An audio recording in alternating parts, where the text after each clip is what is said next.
This happened when I was in college. I lived in Isla Vista, a student community at UCSB, notorious for being a party school, and it fully lived up to its reputation. I like partying, but holy shit, these people were off the wall. As such, there were a lot of students who put themselves in dangerous situations, drinking way too much, not being careful, and forgetting to lock doors, etc.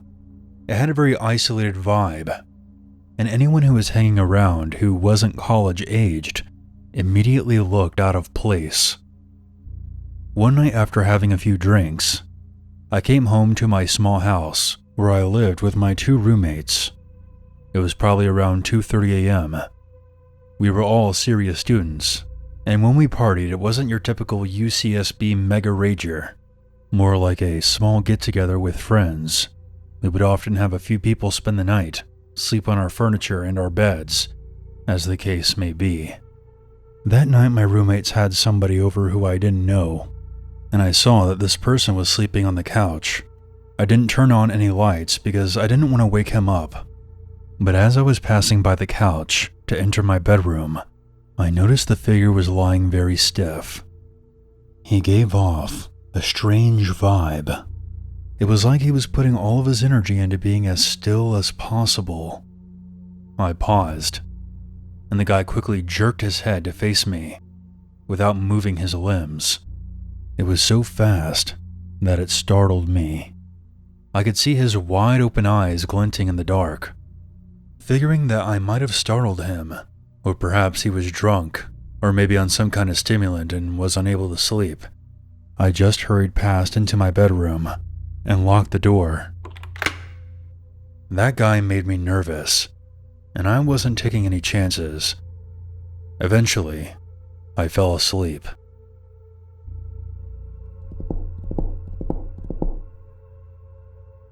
At 4:30 a.m., I woke up.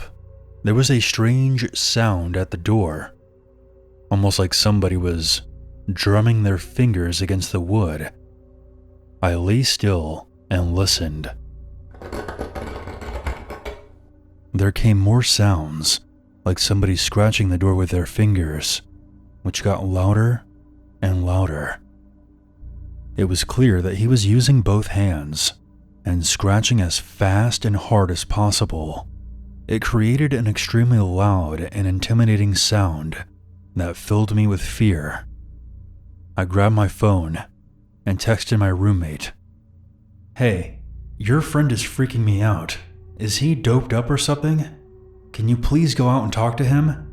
He's banging and scratching at my door." She didn't respond, probably because she was sleeping. I texted my other roommate, but the end result was the same. Keep in mind that the scratching had been going on at this point for a couple of minutes. I have no idea how he could have sustained it. Scratching a wooden door with your fingernails can't feel that good. He also grabbed at the doorknob and tried turning it. Because neither of them answered, I decided to call and wake them up. I know it sounds dumb, but there was something seriously horrifying about being teased like this through the door. I knew that he was trying to scare me, and I felt like a little kid, but I could tell this guy was fucked up or something, and perhaps the police needed to be called. I wanted to loop in my roommates though, since it was one of their friends. The scratching stopped abruptly, and I called my roommate, who answered in a tired voice. Hello? Hey, your friend is messed up. Can you please deal with it? He's scaring the crap out of me, and he's scratching at my bedroom door. She didn't say anything for several seconds, and when she spoke, she didn't sound tired at all. What friend? The fucking guy who was sleeping on the couch. We didn't have any guys over tonight. Call the police, now. My adrenaline went through the roof. Before hanging up, I told her to lock her bedroom door as quickly as possible. I realized that I hadn't heard the scratching in a while, and I had no clue where the guy was. Suddenly, I heard a loud banging, at the other end of the house, where my roommates, Lauren and Monica, shared a bedroom. The bangs were followed by the sound of screaming. I quickly dialed 911 as this maniac proceeded to bang against my roommate's bedroom door. Thankfully, they had locked it in time. The heaviness of the blows left no doubt that he was trying to break the door down. I told the operator the situation, and they dispatched 2 squad cars. The police in Isla Vista are generally used to peeling drunks off the sidewalk and breaking up brawling frat bros, but this was serious, and I think the dispatcher knew how terrified I was from my tone. She stayed on the line with me. At one point, the banging stopped, and everything was silent for a while, when suddenly I looked down and saw that the intruder had slipped his fingers through the 1-inch gap between the bottom of my door and the floor, and he was just kind of wiggling them around and making this weird growling sound. I screamed and backed away, which I instantly regretted. In hindsight, it would have been so awesome if I just stomped the shit out of his fingers and heard him howling in pain. When the cops showed up, I heard him running and the sound of our sliding glass door opening and closing. He was gone, and the cops never caught him. My bedroom door was covered in these huge gouges that he had made by using a pair of scissors, which he discarded on the ground before he left. What terrifies me the most about this was that I walked right past him. I looked him right in the face. I realize now that he was not trying to sleep. He probably heard me open the door and freaked out because he hadn't realized that somebody else was living there. He was lying so stiff because he was trying to blend into the couch.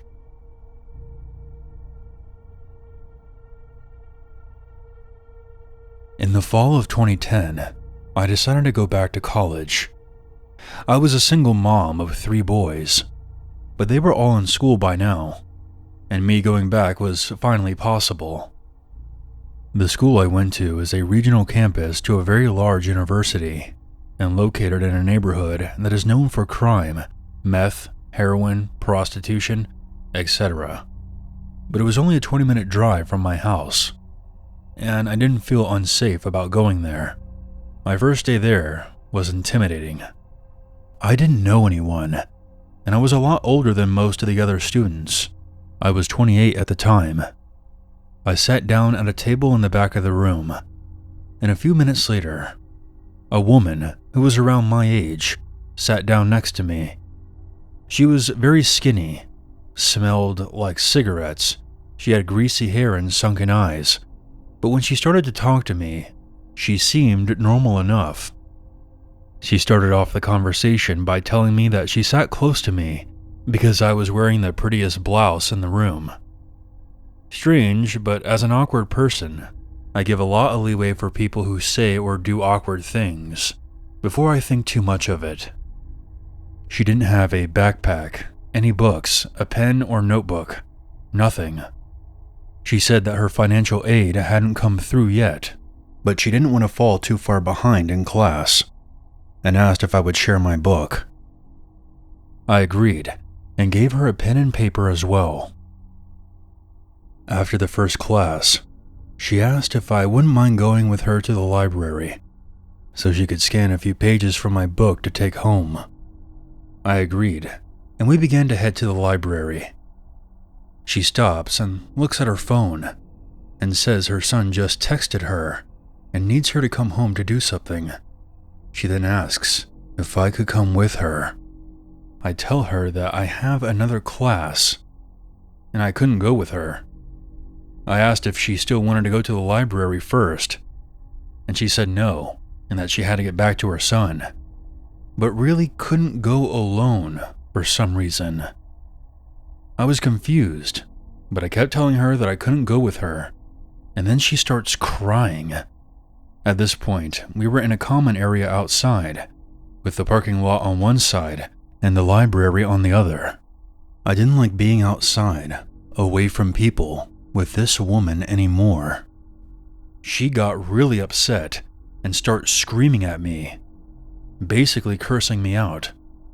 I don't remember how the interaction went exactly, because I was in complete shock by how quickly she transitioned from being friendly to crying, and now screaming in my face.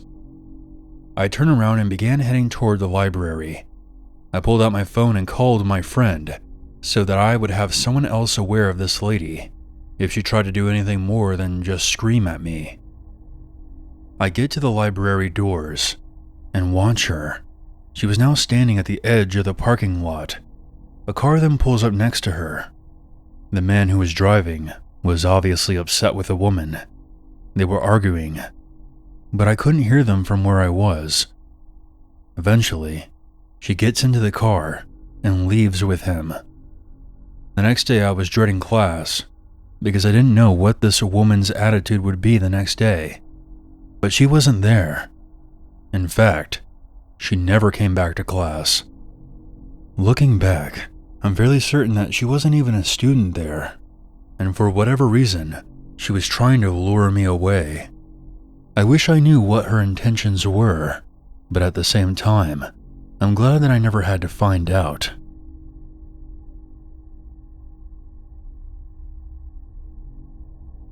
This happened when I was attending university, when I was 18 years old. I made an effort to make a lot of friends after I moved onto campus, and ended up with a few groups to hang out with. I even had a girlfriend. Students would usually have lunch in the cafeteria in pairs, 3 at the most, and I wasn't very picky about who I had lunch with, because like most people in class, we were all trying to make an effort to be social. A girl named Lily asked me if I wanted to eat lunch together after class. I didn't have any reservations about it. We made small talk about school and whatnot. After that day, she kept asking me to get lunch with her. It became a pattern, and there wasn't exactly a way to start saying no. At the time, I didn't mind, but this did mean I lost the chance to eat lunch with my other friends. In hindsight, I suppose that was the point. One day after class, somebody asked me if I could add them on social media. It was kind of a new thing back in those days. This happened right in front of Lily. I saw her face jerk toward me from a few seats over. It was such a sharp reaction that it was hard for me to ignore. By the time I got home later that day, Lily had sent me a friend request. We had no friends in common, and I don't know how she knew my last name. I was a bit surprised, but I guess she had just dug through the university's social media pages and found me there. It gave me a strange feeling, but what's the worst that could happen? She ended up messaging me non-stop and commenting on everything that I posted. I told myself that she was just socially awkward, but whatever. I've known worse people, or so I thought. She still always got me to eat lunch with her. Other than that, we rarely spent time together in person. I saw her around sometimes, but I never went out of my way to go hang out with her, so it was mostly online messaging and seeing each other at lunch. Coincidentally, my girlfriend was also named Lily. This was something that clearly bothered the other Lily. She occasionally hinted that she wanted my girlfriend to pick a different name, or joked about her name not suiting her. She obviously didn't like my girlfriend at all, and I had an idea of why. It was hard to ignore by this point. Lily was starting to subtly hint that she had a crush on me. I tried not to address it because what was I going to say? I've never known what to do when a friend makes a pass at me. I was also not interested in dating her at all. Even ignoring the weird stuff she pulled, Lily was just not my type. She tended to dress and act like a 1950s housewife and one of those adults who is still obsessed with Disney princesses, if you can imagine that. Things took an uncomfortable twist on the day of our last shared class of the year. Instead of asking me out to lunch, Like she usually did, Lily asked me if I could go walk with her. Again, I didn't know how to refuse. Our campus was bordered by a large patch of woodland. Lily led me into the woods. The sounds of our fellow students slowly faded away. She sat down on a log, and I reluctantly joined her. She began talking about how she was going to miss me over the summer. I tried my best to placate her, but honestly, I didn't want to be there, especially because she seemed to be on the verge of tears. I think I tried to make an excuse about having plans with my girlfriend, but before I could leave, Lily kissed me without warning. It was uncomfortable, to say the least. I got out of there, and I was happy to think that I wouldn't be seeing her for a while. I came back to university after the summer break. I had moved into a house with some of my friends. Without getting too much off topic, there were some serious issues with this group of friends. There was a lot of petty arguing going on, and worse. I also broke up with my girlfriend around the start of the school year, and basically, this entire mess made me recontextualize things with Lily, because it suddenly didn't seem like a bad idea to socialize with her. With that said, I still did not want to be alone with her. We mostly talked online. It was around this time that I began dating a guy. Lily was not pleased to hear about that news. I think she hoped to sneak in after I broke up with my girlfriend. But as I said before, that was never going to happen. There wasn't a big gap between my breakup and this new relationship, so she must have thought that she missed her chance to be with me. This is where the story gets bad. At the time, I was fairly active on Tumblr. I would occasionally talk about my life, and mostly reblogged photos and stuff.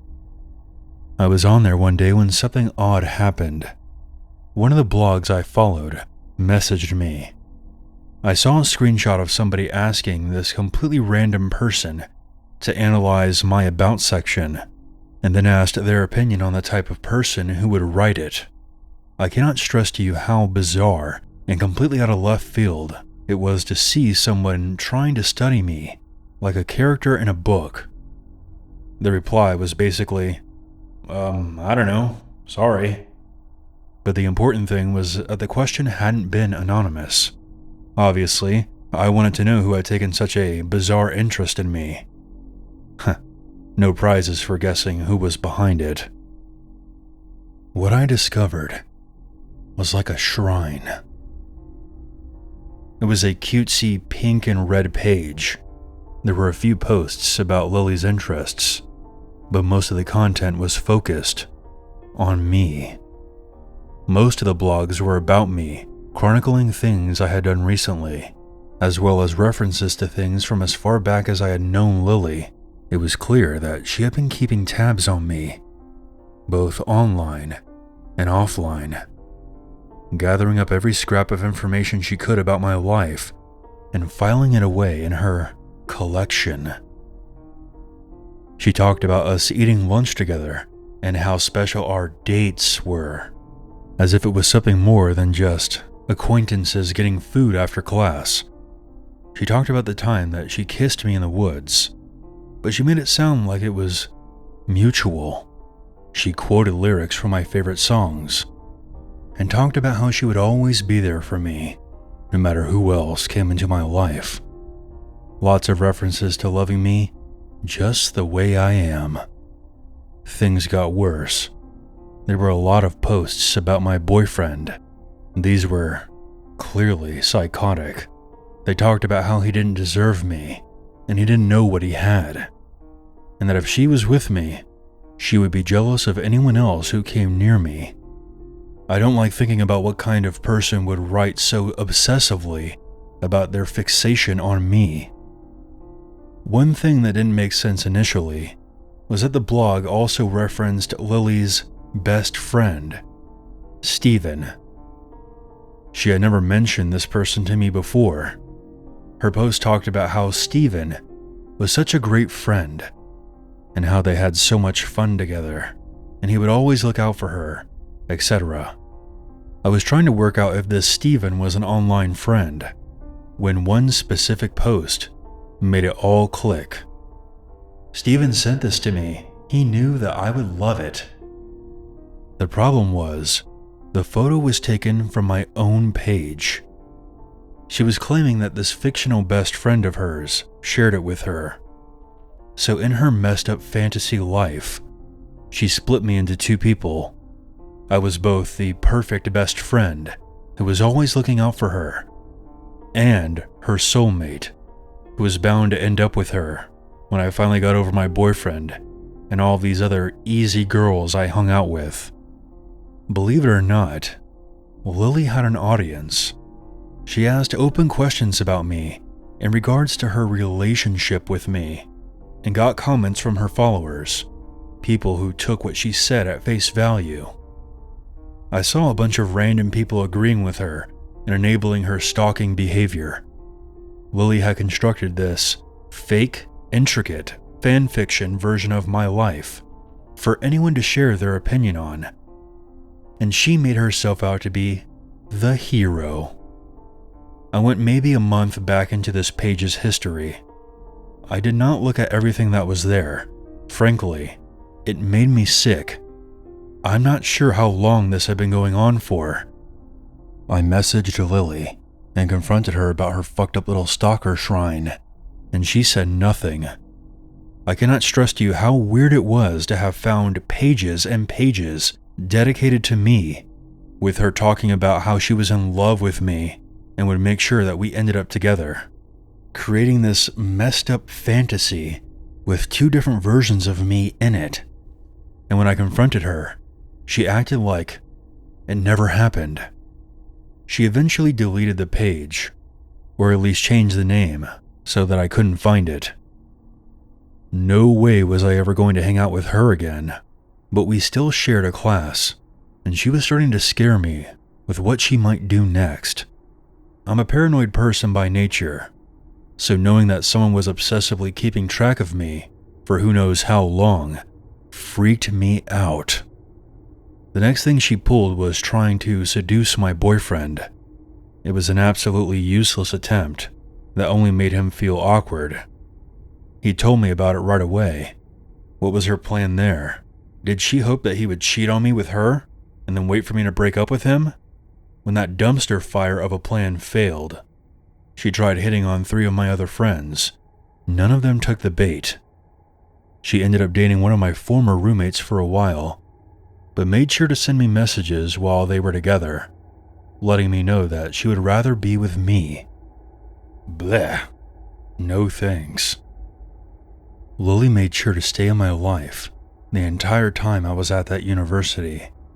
There was a time when I tried to pull away from her, and that's when she started rumors about me, which damaged career opportunities that I had put a lot of work into.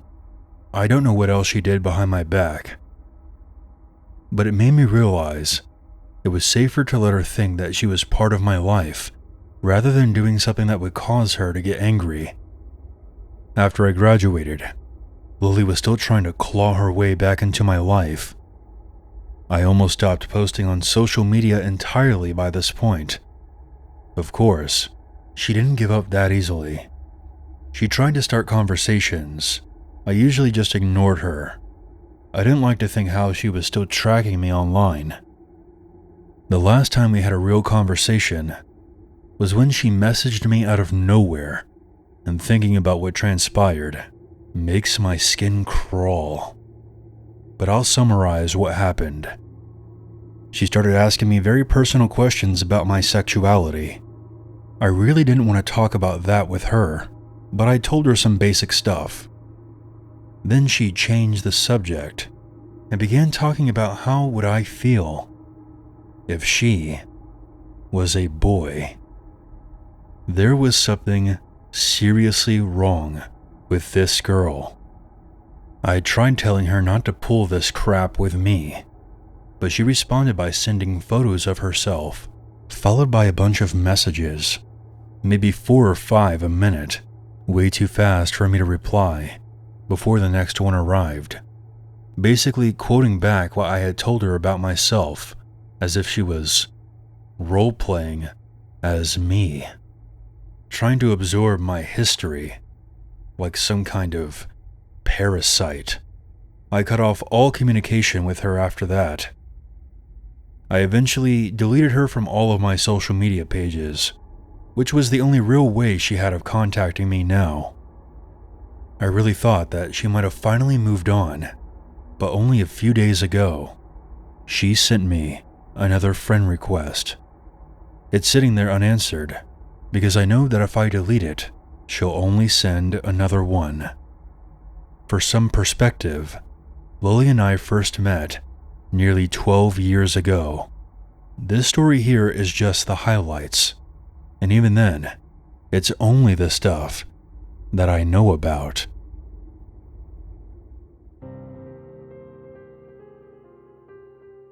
Hey everyone, this is your Uncle Unit. Thank you so much for checking out my video. If you have a story that you would like me to narrate on this channel, please send it to my email, unit522submit@gmail.com. Make sure you hit the subscribe button so you don't miss out on any future content. And if you would like to support this channel even further, you can check out my merch store. There's a link for that in the description. I look forward to hearing from you, and I hope you stay tuned for the next video. Until then, never forget, there's